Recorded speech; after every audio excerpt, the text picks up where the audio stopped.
तर आज आपण structure of the modern periodic table म्हणजे आवर्त सारणी ह्याची रचना बघणार आहोत. मग फर्स्ट ह्यामध्ये ब्लॉक्स किती आहेत रे? 4. कुठले कुठले येतात?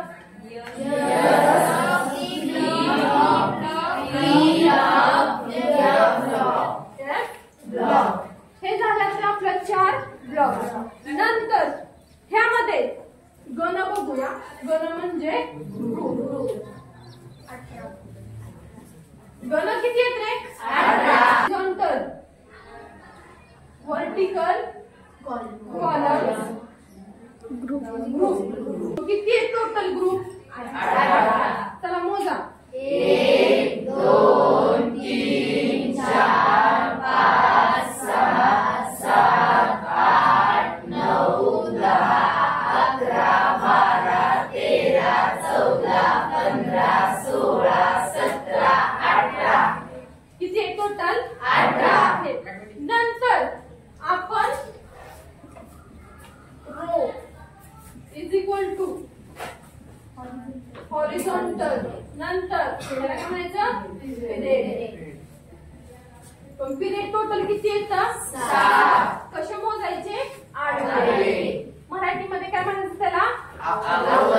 आवर्त. किती आहे टोटल? 6. 1 2 3 4 5 6 7 हे काय म्हणजे ह्यामध्ये हायड्रोजन जर एक जर असेल तर हेलियमला पण किती असणार? 1. लिथियमला 2 जर असेल तर ह्यामध्ये जेवढे पुढे एलिमेंट्स आहेत त्यांना सगळ्यांना आवर्त पिरियड किती असेल? 2. दुसरा असणार आहे. नंतर ह्यामध्ये बघा की आपण हे हॅश आणि हा स्टार दिलेला आहे. हा जो स्टार आहे त्याचा नंबर किती आहे? 57 ते 71. ते कुठं आहे? या ब्लॉक मध्ये आहे. याला काय म्हणायचं? लॅन्थनाइट सिरीज. आता ही लॅन्थनाइट सिरीज आपण इथे जर पुट जर केली तर हा पिरियडिक टेबल कसा होईल? वाढेल. आणि ह्या पिरियडिक टेबल मधल्या ही जी लॅन्थनाइट आणि लॅन्थनाइट सिरीज आहे ह्यांच्या एलिमेंट्सची प्रॉपर्टीज कशा आहेत? सेम आहेत. म्हणून त्यांना काय केलेलं आहे? एक वेगळ्या ब्लॉक मध्ये ठेवलेलं आहे. हे झिगझॅग लाईन दिसते.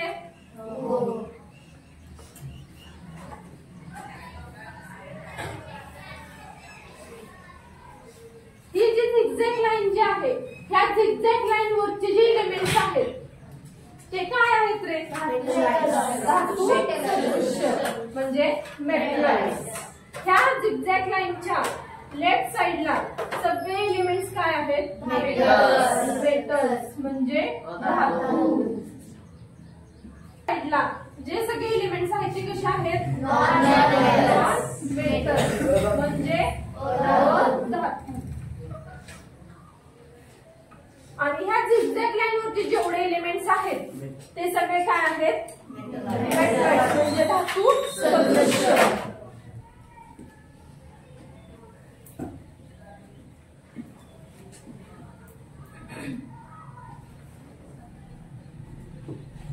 नंतर ही जी फर्स्ट तुम्हाला दिसतोय काय ग्रुप गण ह्यामध्ये जेवढे एलिमेंट्स आहेत त्यांना काय म्हणायचं? Alkali metals. हा जो दुसरा जो आहे ग्रुप त्यांना म्हणायचं अल्कलाइन अर्थ मेटल. म्हणायचं अल्कलाइन अर्थ मेटल्स. नंतर ह्यामध्ये बघा गण तुम्हाला 17 दिसतोय का? ह्यांना काय म्हणणार आपण? हॅलोजन. काय म्हणायचं? हॅलोजन. आणि हा जो ग्रुप जो 18 जो आहे तो काय आहे? Nobel gases. काय आहेत? Nobel gases.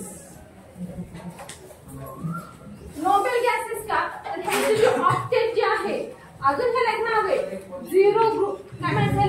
0 ग्रुप. 0 ग्रुप का?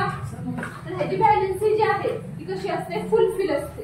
कशी असते? फुलफिल. म्हणून ह्याला दुसरं एक नाव आहे 0 ग्रुप.